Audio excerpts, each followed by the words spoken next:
What's crazy is we're in a place that the Portuguese was ruling, capturing slaves and all this stuff, and to know that they have two churches in here, these devils that were raping people, capturing them, beating them, killing them, they go to church and pray to God. That's insane. The same God or the same book that you read now is what they was reading when they was capturing your ancestors. Here at Elmina Castle, Cape Coast in Ghana, which is one of the first slave forts, and the reason why there are many Africans now in Jamaica that call themselves Jamaican. They came through here, started about 350 years ago. I mean, the castle's been standing for 537 years, but they were taken particularly to there from about 350 years ago. And Steph, has of Jamaican heritage, fuses of Ghanaian heritage. And one thing that we want to talk about is the big elephant in the room, which is that Catholic church over there, which was the first Catholic church in West Africa. And now you have all of these Western Africans who live in the diaspora who are now Christian, don't know why they're Christian, don't know how they became Christian, but they will fight anybody to the death if you ever question their Christianity. What do you think? They seem to vex.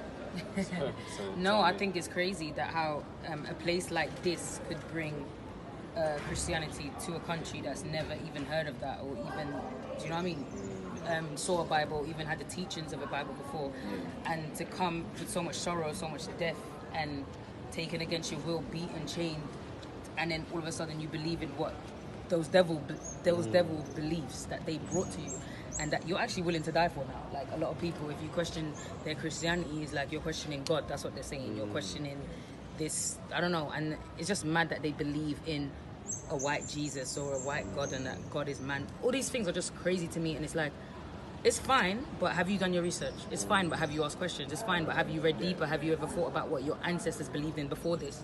Do you know what I mean? Because Christianity ain't been around as long as people have. So what did they believe in before? And it's almost like, why do you not want to know this? Why is it so wrong to find out what that is? Do you know what I mean? And also in the Bible, it condones slavery, and it tells you can have slaves, and it condones rape and all these type of stuff. And a lot of Christians don't even know that. And when you tell them it, and you point to them in a book where it says, they have another excuse for why that is, or it's the Old Testament, and it's all this, and it's wrong. Like, it's point blank wrong. And I feel like people just need to do their research and actually figure out what it really is and what everything is. It's definitely okay to question a book that was written by man, you know, and it's a version of what we feel, what they feel happened. And everyone's version is always going to be different. So. And just be open. Be open to learning, because if you shut that down and you shut down the questioning, you're actually ignorant. You are an ignorant person. You say, this is what I believe in, that's it. Yeah. That's ignorance. And prejudice. And ignorance leads to self-hate. Right. Let's point out, ignorance leads to self-hate. And prejudice is an emotional commitment to ignorance. So people, if you are questioning your upbringing and being told that you have to believe a particular thing in a particular format, be prepared to study, unlearn, then relearn, and then teach. You have to teach your families. You have to have these debates that you're going to have. And some people in your family won't want to hear anything, right?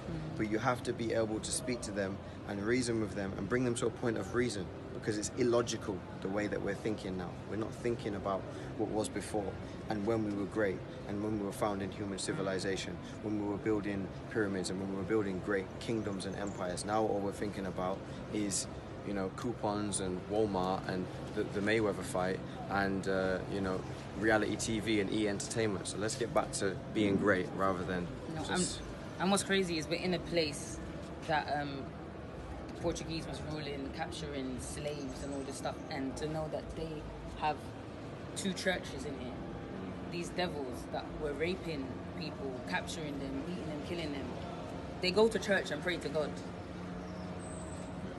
That's insane. The same God or the same book that you read now is what they was reading when they was capturing your ancestors. But if you're reading a Bible and you're following what the Bible's saying, what God are you really serving? If all these things in there you say God has said, if you're saying God said, it's okay. So what you're saying is all of these these colonizers who brought Christianity to here, because it didn't get here from East Africa and No, it Ethiopia. didn't come from It got forced here. Yeah. You're saying that they are the same people who created modern Christianity in the West, and they're the same people who's killing people under the same book. Exactly, under the same book that they're reading, which condones what they did.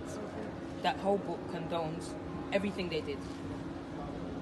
And there was a reason they're reading it, and the reason they were practicing it. Because it condoned what they did. So what they did down there with the women. The whole white Jesus thing is deep, though.